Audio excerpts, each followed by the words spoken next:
My name is Boduro Olanipeku, and I'm a sport administrator. I heard about digital marketing.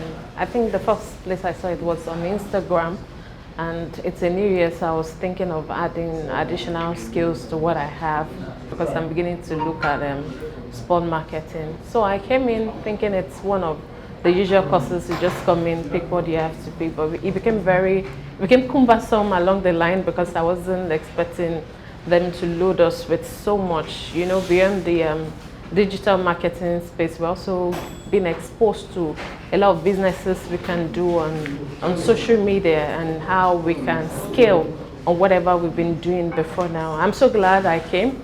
I'm so glad I didn't pull out after the third class. And I must say it's been very, very worth it.